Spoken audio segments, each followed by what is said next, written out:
Bismillahirrahmanirrahim. Assalamualaikum warahmatullahi taala wabarakatuh.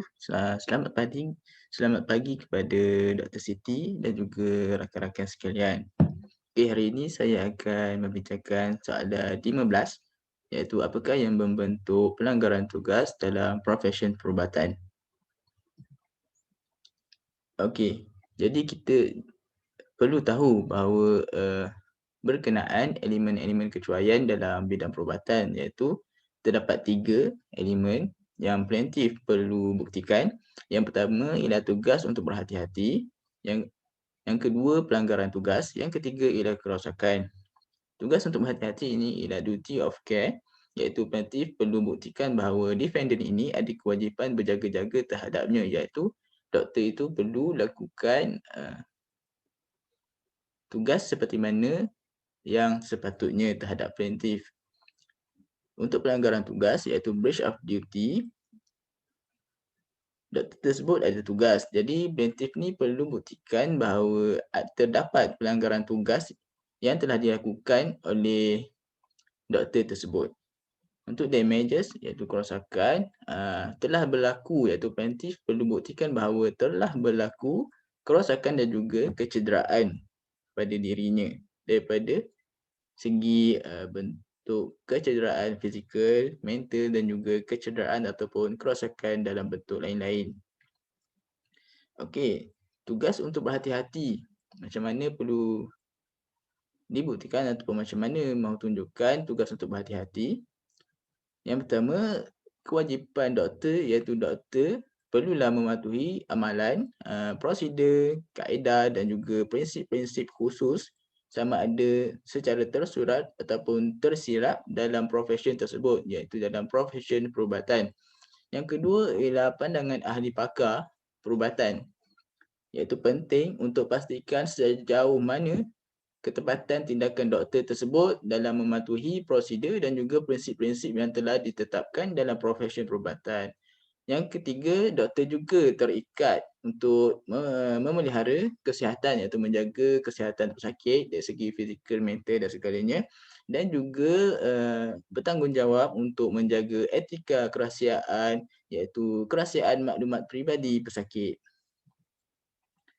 Okey, yang untuk kita tahu macam mana itu tugas berjaga-jaga seorang doktor, kita boleh rujuk dalam kes Bolam versus Friend Hospital Management Committee tahun 1957. Kes ini merupakan kes penanda aras ataupun kes kayu ukur bagi standard tugas berhati-hati seorang doktor ataupun mana-mana pengamal perubatan. Okey, fakta kes ni ialah plaintiff merupakan seorang pesakit yang mengalami masalah mental yang telah diberikan rawatan electroconvulsive therapy ECT oleh salah seorang daripada doktor yang bertugas di hospital defendant. Jadi ketika prosedur rawatan dijalankan, plaintiff ni tidak diikat dan tidak diberikan ubat penenang sehingga plaintiff telah terjatuh dan cedera keretakan pinggul. Jadi plaintiff ni telah menyaman defendant kerana tort kecuaian. Tetapi rawatan tersebut mendapat concern daripada plaintiff sendiri dan juga perbuatan doktor tersebut bukanlah satu percanggahan kerana ianya tidak bersyanggahan dengan amalan biasa dalam bidang perubatan pada zaman tersebut. Jadi tuntutan plaintiff ditolak. Okey, pelanggaran tugas dan juga kerosakan, mahkamah akan menggunakan 2 ujian, iaitu yang pertama ujian orang yang munasabah. Boleh tengok dalam kes Blythe versus Birmingham Waterworks and Co. Negligence is the omission to do something which a reasonable man would do or doing something which a reasonable man would not do. Jadi untuk mengenal pasti berlakunya pelanggaran tugas, kita perlu merujuk kepada negligence ataupun kecuaian itu sendiri. Maksud kecuaian bahawa ianya doktor tersebut telah melakukan tugasnya untuk berhati-hati, untuk mengikuti segala peraturan, segala etika, prinsip dan amalan yang sepatutnya dilakukan, ataupun telah melakukan satu peninggalan terhadap amalan-amalan ataupun etika-etika tersebut. Yang kedua ialah ujian jika tidak ataupun but for dalam kes Barnett versus Chelsea dan Kensington Hospital Management Committee tahun 1968. Seorang pegawai keselamatan meninggal kerana keracunan arsenik telah tidak diberi rawatan oleh doktor yang bertugas kerana doktor tersebut menganggap ianya hanya sakit perut biasa. Jadi doktor tersebut menyuruh pegawai keselamatan ni semati ni tadi pergi mendapatkan rawatan daripada doktor peribadi. Tetapi walaupun doktor tersebut didakwa telah melakukan pemecahan tugas atau pelanggaran kewajipan tugas berhati-hati, tetapi mahkamah telah putuskan bahawa doktor tersebut bukanlah penyebab kematian kerana jika diberi rawatan sekalipun, lelaki itu tetap akan mati kerana gas arsenik ni berbahaya untuk kesihatan manusia. Okey, dalam contoh kes yang lain iaitu tidak bertanggungan dengan liability tort kecuaian. Kes Malaysia iaitu Elizabeth Chu lawan Government of Malaysia tahun 1967.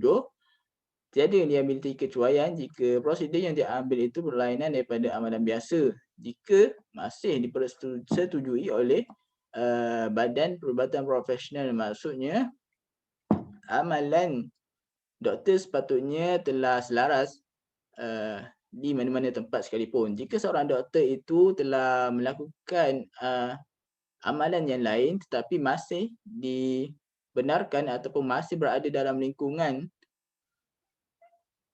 yang dipersetujui oleh badan-badan perubatan dan kesihatan dunia, maka tiada liability tort kecuaian. Okey, kalau dalam kes bertanggungan pula dalam tort kecuaian ni, kes Ng Khun lawan Dr. Gwen Smith dan dua yang lain tahun 1996, plaintiff ni merupakan seorang bayi yang lahir tidak cukup bulai, telah menjadi buta akibat oksigen yang dibekalkan itu melebihi kuantiti yang sepatutnya ketika berada dalam keadaan rawatan penjagaan rapi.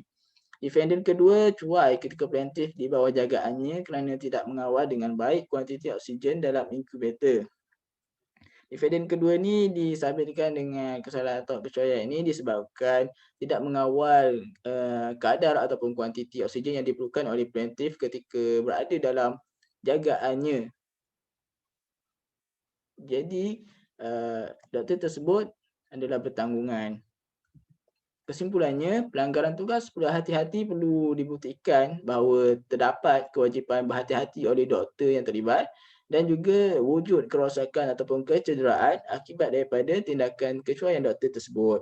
Yang kedua, selagi amalan perbuatan itu selaras dengan etika, selaras dengan prinsip dan juga amalan dalam dunia perubatan, doktor tersebut masih boleh memberi rawatan mengikut prosedur yang dia sendiri yakini betul kerana tiada liability kecuaian. Okey, ini merupakan rujukan yang dirujuk ketika membuat slide ni. Okey, itu sahaja. Terima kasih.